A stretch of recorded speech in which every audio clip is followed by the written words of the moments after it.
민족 대명절 설을 맞았습니다. 이 설과 추석이 되면 대목을 저격한 영화들이 개봉하곤 하는데요. 올해는 남산의 부장들, 히트맨, 미스터 주 이렇게 3편 정도로 요약해 볼 수 있겠네요. 극장에서 어떤 영화를 보면 좋을지, 또 어떤 분들에게 추천드리는지 제가 갓 개봉한 영화를 간략하게 리뷰하는 언박싱 리뷰를 통해 알려드릴게요.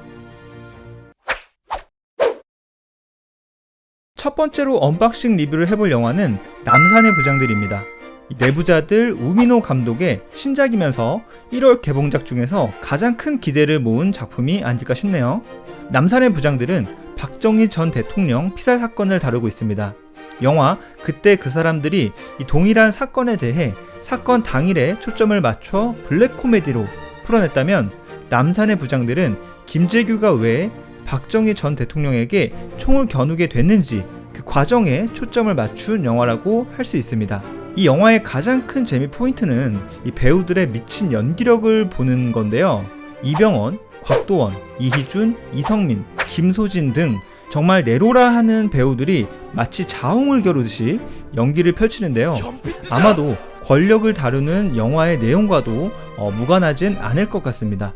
개인적으로는 특히 이희준 씨의 연기가 가장 인상 깊었고요. 이 남산의 부장들은 기본적으로 영화의 톤이 무겁기 때문에 온 가족이 함께 하하호호 하면서 볼 수 있는 영화는 아니겠지만 정말 멋진 영화 한 편 보고 싶다 하는 친구, 커플, 가족분들에게 가장 추천해주고 싶은 영화입니다. 두 번째로 언박싱 리뷰해볼 영화는 이 소라게 형이 주연을 맡은 히트맨입니다. 결론부터 말하자면 히트맨은 재미없었는데요. 사실 저는 이 영화를 보기 전부터 재미없을 거라고 예상하고 있었습니다. 개인적으로 갖고 있는 재미없는 영화를 가르는 기준이 있는데요. 바로 배우들의 예능 홍보입니다. 지극히 주관적인 기준이 되겠지만 이 개봉을 앞둔 배우들이 예능에 나와서 그것도 단체로 홍보를 많이 하면 할수록 보통 영화들이 재미가 없더라고요. 그래서 그런 영화는 웬만하면 거르게 되고요.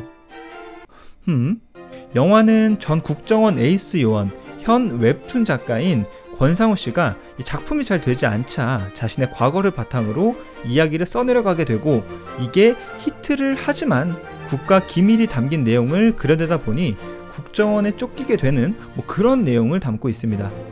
최근 권상우 씨는 다작을 하고 있는데요. 출연하는 작품들을 보면 한국의 성룡으로 자리매김하고자 하는 것 같습니다. 이번 영화에서도 액션씬이 있지만 사실 크게 부각되는 느낌은 없고요. 설 대목을 맞아 코믹한 요소들이나 가족의 등을 그려내고 있는데 대체로 밋밋하게 느껴지는 작품입니다. 설을 맞아 온 가족이 극장에 가는 것 자체가 스케줄로 잡혀 있다면 이 영화를 한 번쯤 보셔도 될 것 같지만 큰 기대를 하기는 어려운 작품이라고 말씀드릴 수 있겠네요. 자, 세 번째 언박싱 리뷰해볼 영화는 미스터 주 사라진 VIP입니다. 영화 VIP에 보면 주진모 씨가 장동건 씨에게 이렇게 얘기합니다. 그러니까 하고 싶은 거 말고 잘하는 거래.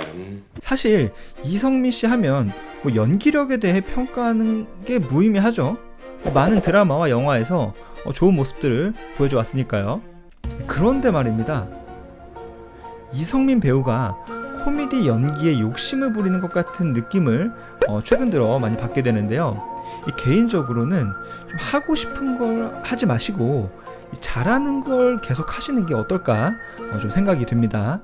영화 미스터 주는 국정원 요원인 이성민 씨가 중국에서 보낸 특사 판다의 경호를 맡게 되고, 그 판다가 한 조직에 의해 납치를 당하게 되는데 그 과정에서 이성민 씨가 동물과 대화할 수 있는 능력을 얻게 되고 그 능력을 바탕으로 판다를 구한다는 내용입니다.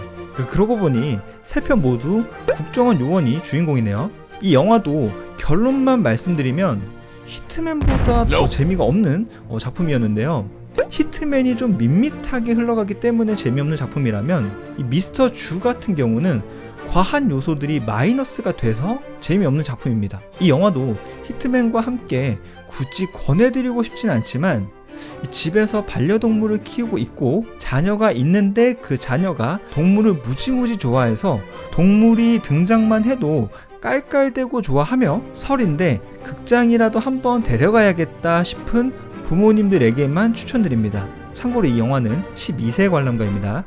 오늘은 2020년 설에 찾아온 선물 같은 세 편의 영화를 간단하게 언박싱 리뷰해 보았습니다. 언젠가부터 이 명절에 개봉하는 영화들에서 천편일률적인 공식이 적용되는 게 아닌가 싶습니다. 코믹, 살짝 액션, 그리고 가족의 이 세 가지를 잘 믹스해서 내놓는 영화들 말이죠.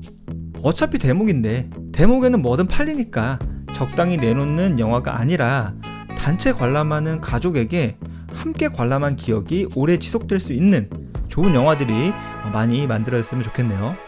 2020년 민족 대명절 설입니다. 저는 1년에 최소 3번의 기회가 주어진다고 생각하는데요. 연초에 세운 계획 미뤄두고 계시다면 이번 설을 계기로 리부트해보는 건 어떨까요? 그럼 다음 시간에 더욱 유익한 컨텐츠로 찾아올 것을 약속드리면서 지금까지 영화를 노래하는 나폴레옹이었습니다. 새해 복 많이 받으세요.